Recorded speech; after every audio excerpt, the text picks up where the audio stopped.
On our initial second date, he asked me what we were going to do about his narcolepsy. And I was like, we aren't going to do anything about that. I don't even know you, bro. Is that your good side? That's my good side. I can sit like this. Hi. Hi.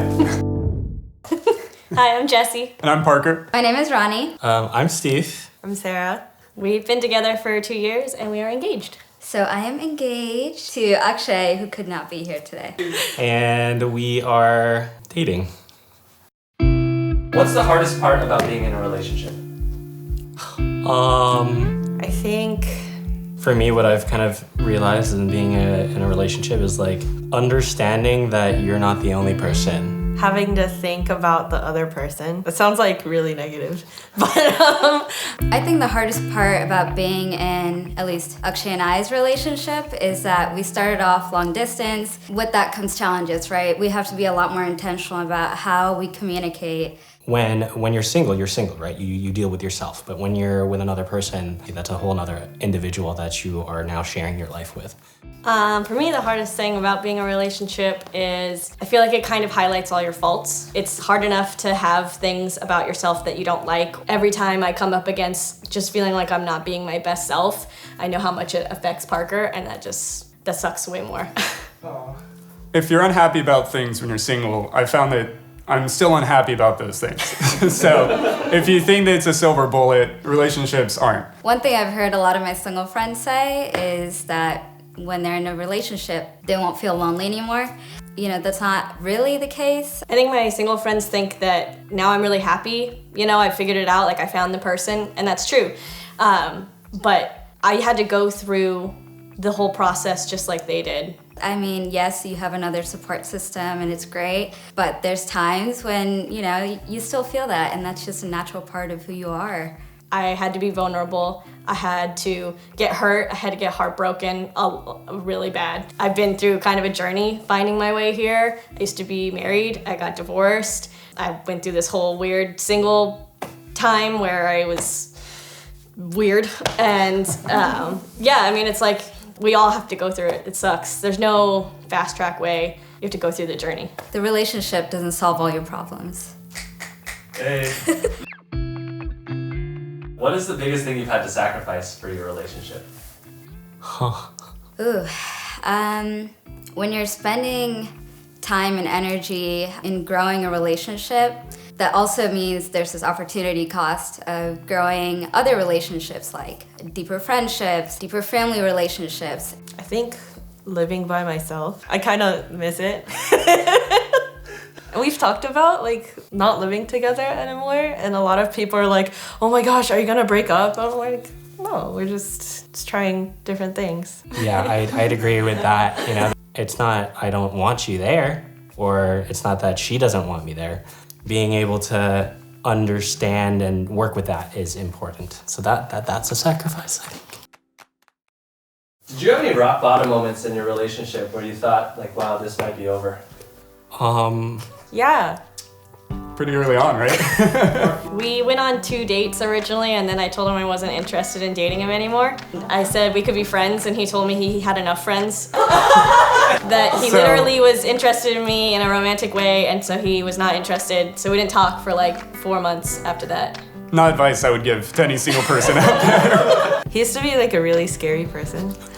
I should say intense. He was like really serious. If something frustrates him, he would kind of like express it, and I'm not used to that. But like when I'm upset with something, I hold it in, whereas he like doesn't hold it in because he knows that it's unhealthy. Was really uncomfortable with being single. I was feeling extremely lonely. I was super intense. On our initial second date, he asked me what we were going to do about his narcolepsy. And I was like, we aren't going to do anything about that. I don't even know you, bro.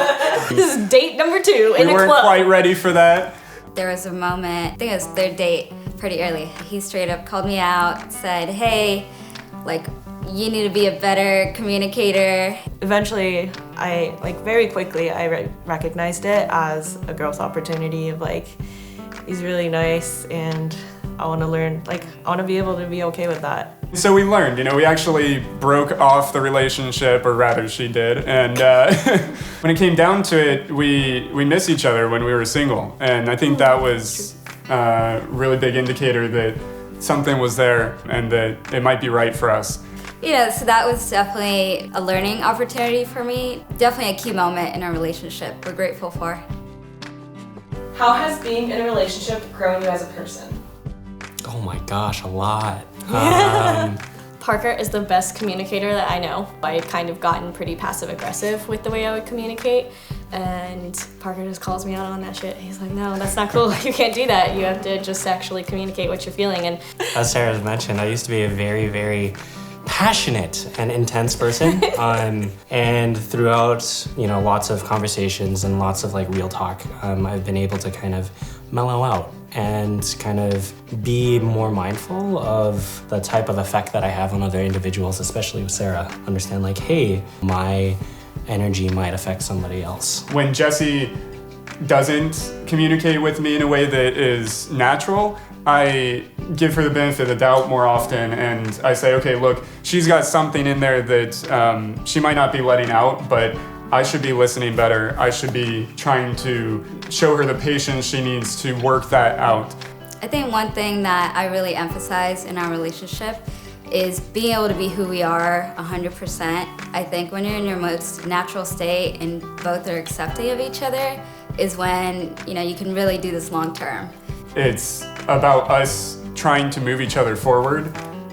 When I was single, you have this opportunity to look at yourself and say, how am I going to do this better? How am I going to do me better? Well, now it's about how are we going to do this better? Both of you are on your own journey. We met 20-something years after already having lived a certain amount of life. And so we have a certain way we do things, a certain way we feel loved, and it's very different from each other. The biggest thing I learned from being in a relationship was as much as I thought it was going to be different than being single, I'm still very much me, Our lives are about learning about ourselves and the world and growing, right? And that doesn't change whether or not you're in a relationship or whether you're single. To be comfortable enough with that and to be curious and to be honest and to be vulnerable and to support each other and to support each other in that.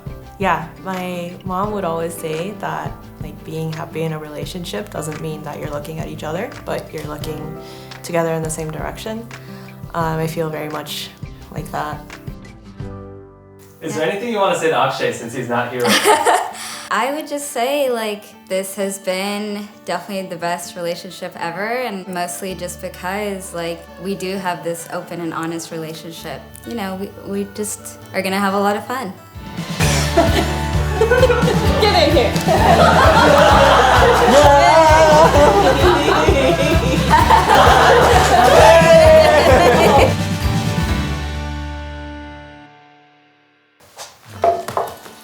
Hey friends, Kevin here. Hello, I'm Alexa. Whether you're single or in a relationship, it's easy to believe that being single is terrible and being in a relationship is all rainbows and sunshine. But there's so much nuance there. Whether you're loving yourself or loving someone else, love is work, but it's worth it. Hence, we designed this shirt to go along with this video. As a way to try to make this channel sustainable so we can keep pumping out videos for you all, we decided to make a shirt design for every video that we make to go along with the message of that video, so you can wear something you believe on the inside, on the outside. If you'd like to buy one, click below. There's a link down there where you can go buy one yourself. And click over here at the other video of this two-part series on the struggles of singleness and relationships. So make sure to subscribe down below, hit the bell icon to make sure you don't miss the next video, and make sure to subscribe to Alexa's channel as well. Much love, everybody. We'll see you next time. Bye. Bye. Yeah!